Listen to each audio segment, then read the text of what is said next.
அனைவருக்கும் வணக்கம். இன்றைக்கி +1 ஃபிசிக்ஸ் செகண்ட் லெசன் இயக்கவியலில் வெக்டார் பெருக்கல் பற்றி பார்க்க போகிறோம். வெக்டார் பெருக்கலுக்கு இன்னொரு பெயர் குறுக்கு பெருக்கல். வெக்டார்னால் என்ன? வெக்டார் அப்படின்னாவே எண்மதிப்பும் திசையும் கொண்ட இயற்பியல் அளவு தான் வெக்டார் அப்படின்னு சொல்லுவோம்.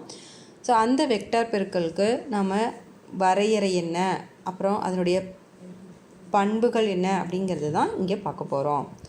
ஃபஸ்ட்டு ரெண்டு வெக்டார்களுடைய வெக்டார் பெருக்கல்.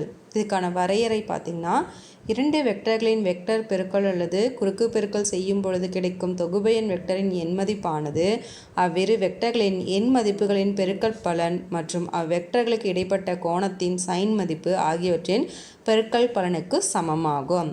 இது வரைக்கும் எழுதுனீங்கன்னா வரையறை. அப்போது இது ஒரு வெக்டர் அப்படிங்கிறதுனால திசை இருக்கிறதுனால அந்த திசையை நாம் குறிப்பிடணும். அதுக்காக என்ன விதியை பயன்படுத்துகிறோம் அப்படின்னு பார்த்திங்கன்னா, வலதுகை திருகு விதி அல்லது வலதுகை பெருவிரல் விதியை அடிப்படையாக வச்சு தான் நமக்கு தொகுபயன் வெக்டருடைய திசையை குறிப்பிடுறாங்க. தொகுபயன் வெக்டருடைய திசை எப்படி இருக்கும்னு பார்த்திங்கன்னா, ரெண்டு வெக்டர்களுடைய தளத்திற்கு செங்குத்து திசையில் இருக்கும். இங்கே பார்த்திங்கன்னா டயக்ராமில் பார்த்திங்கன்னா தெரியும், ஏபி அப்படிங்கிற ரெண்டு வெக்டருடைய தளத்திற்கு செங்குத்து திசையில் அமையுது. இப்போ ஃபார்முலா எழுதணும் அப்படின்னா, c vector is equal to a vector cross B vector. அந்த பெருக்கல்னு சொல்கிறதுக்கு பதில் என்ன சொல்லுவாங்கன்னா கிராஸ் அப்படின்னு சொல்லுவாங்க. Is equal to a b sine theta n cap. A b sine தீட்டாங்கிறது என் மதிப்பு, என் கேப் அப்படிங்கிறது திசையை குறிப்பிடக்கூடிய ஓரலகு வெக்டார். இங்கே நம்ம A cross A vector cross B vector அப்படின்னு எழுதுனா தான் இந்த ஃபார்முலா கிடைக்கும். சப்போஸ் பி வெக்டார் கிராஸ் ஏ வெக்டார் அப்படின்னு எழுதணும் அப்படின்னா தொகுபயன் வெக்டருடைய திசை மாறும். கீழே பார்த்தீங்கன்னா உங்களுக்கு டயக்ராம்லேயே எக்ஸ்பிளைன் பண்ணியிருப்பாங்க. பி வெக்டார் கிராஸ் ஏ வெக்டார்னு எழுதணும் அப்படின்னா சி வெக்டார் எப்படி கிடைக்குது? மைனஸில் கிடைக்குது. ஓகேங்களா? அப்போ தொகுபயன் வெக்டருடைய திசை எதி திசையில் அமைஞ்சிரும். அதனால் குறுக்கு பெருக்களை பொறுத்த வரைக்கும் நமக்கு ஏபி வெக்டருடைய வரிசையை மாற்றாமல் எழுத வேண்டும். அடுத்து நாம் இதோடைய பண்புகள் பார்க்க போகிறோம். ஃபஸ்ட்டு பண்பு, இது ஒரு வெக்டார் அப்படிங்கிறதுனால ரெண்டு வெக்டாரை பெருக்கினா என்ன தான் கிடைக்கும்? வெக்டர் தான் கிடைக்கும். அப்போ ரெண்டு வெக்டர்களுடைய பெருக்கல் பண்ணும்பொழுது நமக்கு வெக்டரையே தரும். அதனுடைய திசை எப்படி இருக்குன்னு பார்த்திங்கன்னா, ரெண்டு வெக்டர்களுடைய தளத்திற்கு செங்குத்தாக இருக்கும். ஏவும் பியும் செங்குத்தாக இருந்தாலும் இல்லைனாலும் தொகுபயன் வெக்டர் சி ஆனது எப்பயுமே எப்படி தான் இருக்குன்னா ரெண்டு வெக்டர்களுக்கு செங்குத்தாக இருக்கும். ரெண்டாவது பாயிண்ட்டு, ரெண்டு வெக்டர்களுடைய வெக்டர் பெருக்கல் பரிமாற்று விதிக்கு உட்படாது. அதுதான் டயக்ராம்லேயே பார்த்தோம். A vector cross B vector is not equal to b vector cross A vector. ஆனால் எப்படி எழுதலாம்? A vector cross B vector is equal to minus b vector cross A vector அப்படின்னு எழுதலாம். ரெண்டுத்தினுடைய எண் மதிப்பு சமமாக இருக்கும். A vector cross B vector மாடுலஸோடைய வேல்யூ, பி வெக்டார் கிராஸ் ஏ வெக்டார் மாடுலஸோடைய வேல்யூ ஏபி சைன் தீட்டா தான். ஆனால் திசை பார்த்திங்கன்னா ஒன்றுக்கொன்று எதிரெதிர் திசையில் செயல்படும். அடுத்து மூணாவது பாயிண்ட்டு, வெக்டார் பெருக்கலில் நமக்கு சைன் தீட்டா இருக்குது இல்லைங்களா? அப்போ தீட்டாவுடைய மதிப்பை வச்சு பெரும மதிப்பு பெறுமா இல்லை சிறும மதிப்பு பெறுமா அப்படிங்கிறத நம்மளால் கணக்கிட முடியும். தீட்டா 90 டிகிரியாக இருந்ததுன்னா சைன் 90 என்ன? 1. அப்போ நமக்கு பெரும மதிப்பு கிடைக்கும். எப்போ தீட்டா 90 டிகிரி இருக்கும்? ரெண்டு வெக்டார்கள் செங்குத்து வெக்டராக இருந்தால் மட்டும்தான் தீட்டா 90. அப்போ ஏபி ரெண்டு வெக்டார்கள் ஒன்றுக்கொன்று செங்குத்தாக இருந்தது அப்படின்னா நமக்கு பெரும மதிப்பு கிடைக்கும். A vector cross B vector பெருமம் is equal to AB n cap. Suppose ரெண்டு சுழியற்ற வெக்டர்களுடைய வெக்டர் பெருக்கல் 0, அதாவது சைன் 0. சைன் 0னா தீட்டாவோட வேல்யூ 0வாக இருந்ததுன்னா சைன் 0 எவ்வளவு? 0. அதே ஒன்றுக்கொன்று எதிரெதிர் திசையில் இருக்கக்கூடிய வெக்டர்களாக இருந்ததுன்னா தீட்டாவோட வேல்யூ என்ன? 180 டிகிரி. அப்போ சைன் 0வாக இருந்தாலும் சைன் 180 டிகிரியாக இருந்தாலும் அதோடைய மதிப்பு என்ன? சுழி. அப்போ நமக்கு ஏ வெக்டார் கிராஸ் பி வெக்டருடைய மதிப்பு என்ன ஆகும்? சிறுமம் ஆகும். அப்போ a vector cross B vector சிறுமம் இஸ் ஈக்குவல் டு 0. அடுத்து 5th பாயிண்ட்டு, தற்சார்பு வெக்டர் பெருக்கல். அதாவது ஒரு வெக்டரை அதே வெக்டரால் குறுக்கு பெருக்கல் செஞ்சோம் அப்படின்னா அதோட மதிப்பு சுழி. ஏன்னா ஒரு வெக்டருக்கும் அதே வெக்டரால் பெருக்கும் பொழுது ரெண்டு வெக்டருக்கும் இடையே உள்ள கோணம் எவ்வளவு? 0 டிகிரி. அப்போ சைன் 0 0. அப்போ a vector cross B vector is equal to a a sine 0 n cap is equal to 0. அப்போ தற்சார்பு வெக்டார் பெருக்கல் ஒரு சுழி வெக்டர் ஆகும். அடுத்து ஓரலகு வெக்டாருடைய தற்சார்பு வெக்டார் பெருக்கலும் என்னதான் ஆகும், சுழியாகும். ஏன்னா i cap cross j i cap, ஐக்கும் இடையே இருக்கக்கூடிய கோணம் 0 டிகிரி. அப்போ sin 0 0, அதனால் அதுவும் என்ன ஆகும், 0 தான் ஆகும். அப்போ i cap cross i cap is equal to j cap cross j cap is equal to k cross k cap cross k cap is equal to 0 vector. So அடுத்து 7வது பாயிண்ட்டு, வலதுகை திருகு விதியின்படிய செங்குத்து ஓரலகு வெக்டார்களுடைய வெக்டார் பெருக்கல் நமக்கு என்னங்கிறத கீழே கொடுத்துருக்காங்க.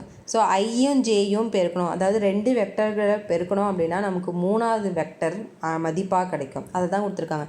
I cap cross j cap is equal to k cap. அதே j cap cross k cap is equal to i cap. K cap cross i cap is equal to j cap. ஓகேங்களா? So ஐயும் ஜேவியும் பெருக்கினா K கிடைக்கும், ஜேவியும் கேவியும் பெருக்கணும்னா ஐ கிடைக்கும், கேவியும் ஐயும் பெருக்கணும்னா J கிடைக்கும். இது அடுத்த பாயிண்ட் பார்த்து அதிலே சொல்லியிருப்பாங்க, பரிமாற்று விதிக்கு உட்படாதனால ஐ கிராஸ் ஜேவை நம்ம ஜே கிராஸ் ஐன்னு எழுதணும்னா மைனஸ் கேவும், கே கிராஸ் ஜேன்னு எழுதணும்னா மைனஸ் ஐ கிராஸ் கேன்னு எழுதுனா மைனஸ் ஜே. ஏன்னா திசை மாறுறதுனால நமக்கு மைனஸ் வரும். ஓகேங்களா? அடுத்து 8வது பாயிண்ட்டு, வெக்டார் கூறு முறையில் 2 வெக்டார்களை எப்படி பெருக்கணும் அப்படிங்கிறத கொடுத்துருக்காங்க. So a vector cross B vector. So இதில் ஃபஸ்ட்டு என்ன பண்ணுறோம் அப்படின்னா ஐஜேகேங்கிற ஓரலகு வெக்டாரை ஃபஸ்ட் லைனில் எழுதிக்கணும். அடுத்து 2வது லைனில் ஏவுடைய வெக்டார் கூறு எழுதணும். ஏக்கு என்ன வெக்டார் கூறு இருக்குது, ஏஎக்ஸ் ஏஒய் ஏஇசட். 3வது லைனில் பிஎக்ஸ் பிஒய் பிஇசட் எழுதிக்கலாம். ஓகேங்களா? ஸோ இதில் இப்போ நம்ம என்ன பண்ண போகிறோம்னு பார்த்தீங்கன்னா ஃபஸ்ட்டு ஐயை மட்டும் எடுத்துக்கிறோம். ஓகேங்களா? ஸோ ஐயை எடுத்துகிட்டு இந்த ரோ காலத்தை விட்டுறோம். ரோ காலத்தை விட்டுட்டோம் அப்படின்னா மீதி என்ன இருக்குது, இங்கே நடுவில் இருக்குங்க இல்லையா, இதை மட்டும்தான் நம்ம பெருக்க போகிறோம். ஸோ ஐ வெக்டாரை பெருக்கணும்னா என்ன வரும், ஐ அப்போது எது ரெண்டுத்தையும் பெருக்கணும், ஜே கிராஸ் கே. ஏன்னா நமக்கு ஐ வேணும் அப்படின்னா இங்கே என்ன பண்ணோம், ஜே கிராஸ் கேவை பெருக்கினா தான் ஐ கிடைக்கும். அப்போ பெருக்குங்க, எதிர எடுத்து பெருக்கலாம், ஏஒய் பிஇசட் மைனஸ் ஏஇசட் பிஒய். ஓகேங்களா? ஃபஸ்ட்டு. அடுத்து ரெண்டாவது என்னது, ஜே. அப்போது ஜேவை என்ன பண்ண போகிறோம், ஜே லைனை விட்டுற போகிறோம். ஓகேங்களா? ஸோ அப்போ ஜே கிடைக்கணும்னா எது ரெண்டுத்தையும் பெருக்கணும், கே கிராஸ் ஐ ரெண்டுத்தையும் பெருக்கணும். ஓகேங்களா? அப்போ இதுதான் கே. அப்போ இந்த இதில் பார்க்கும்போது இதை விட்டுறோம்.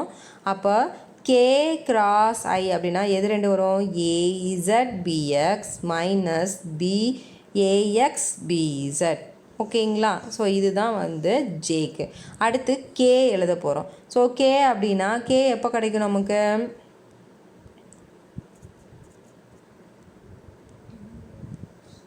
கே எப்போ கிடைக்கும், ஐ கிராஸ் ஜே. ஓகேங்களா? அப்போ கேவை விட்டுறோம், எது ரெண்டுத்தையும் பெருக்கணும், ஐ கிராஸ் ஜேவை பெருக்கணும். அப்போ A X B Y minus A Y B X. இந்த மாதிரி பெருக்குனிங்கன்னா தான் நமக்கு என்ன கிடைக்குன்னா வெக்டார் கூறு முறையில் 2 வெக்டார்களை பெருக்கக்கூடிய முறை. இதை பயன்படுத்தி தான் நம்ம கணக்கிடணும். ஸோ அடுத்து 9வது பாயிண்ட்டு, ஏபி 2 வெக்டார்களுடைய 2 வெக்டார்களை இணைகரம் ஒன்றினுடைய அடுத்தடுத்த பக்கங்களாக எடுத்துக்கிட்டோம் அப்படின்னா ஏ வெக்டார் கிராஸ் பி வெக்டாருடைய எண் மதிப்பு அந்த இணைகரத்தினுடைய பரப்பளவை கொடுக்கும் அப்படின்னு சொல்லுவாங்க. ஓகேங்களா? ஸோ அப்போ இணைகரத்தினுடைய பரப்பளவு is equal to modulus of A vector cross B vector. இதில் இணைகரம் அப்படிங்கிறது 2 முக்கோணத்தை சேர்த்தா தான் நமக்கு என்ன கிடைக்கும், ஒரு இணைகரம் கிடைக்கும். அப்போ முக்கோணத்தினுடைய பரப்பளவு எதுக்கு சமமாக இருக்குன்னா ஏ வெக்டார் கிராஸ் பி வெக்டாருடைய எண் மதிப்பில் பாதியாக இருக்கும் அப்படிங்கிறத சொல்கிறாங்க. சரிங்களா? ஸோ இதுதான் முக்கியமான பண்புகள். அடுத்து இதுக்கு எடுத்துக்காட்டு என்னன்னு பார்த்தீங்கன்னா திருப்பு விசை. திருப்பு விசைக்கு formula tau vector equal to r vector cross f vector. எஃப்ங்கிறது விசை, ஆருங்கிறது பொருளினுடைய நிலை வெக்டார். அடுத்து கோணம் உந்தம் கொடுத்துருக்காங்க, l vector is equal to r vector cross B vector. இங்கே பிங்கிறது நேர்கோட்டு உந்தம். 3வது எடுத்துக்காட்டு நேர்கோட்டு திசைவேகம், v vector is equal to omega vector cross r vector. இங்கே ஒமேகாங்கிறது கோண திசைவேகம். அடுத்து வெக்டார் பெருக்கலுக்கு ஒரு எடுத்துக்காட்டு. ஸோ இங்கே ஆரோட வேல்யூ எஃபோட வேல்யூ கொடுத்துட்டு டவ் கேல்குலேட் பண்ண சொல்கிறாங்க. ஸோ டவ்வுக்கு என்ன formula, R cross F. So அப்போ ஃபஸ்ட்டு வெக்டார் பெருக்கல் பண்ணணும்னா நம்ம ஃபஸ்ட் லைனில் என்ன எழுதணும், ஐஜேகே எழுதணும். அடுத்து ஆர் எழுதணும். எஃப் எழுதுனா தப்பாக போயிடும். ஆறு தான் இருக்குது, ஆர் கிராஸ் எஃப். அதனால் ஆருக்கான வேல்யூ எழுதுகிறோம். ஆர் என்ன, 2i + 3j + 5k. அப்போ ஐக்கு நேராக 2, ஜேக்கு நேராக 3, கேக்கு நேராக 5.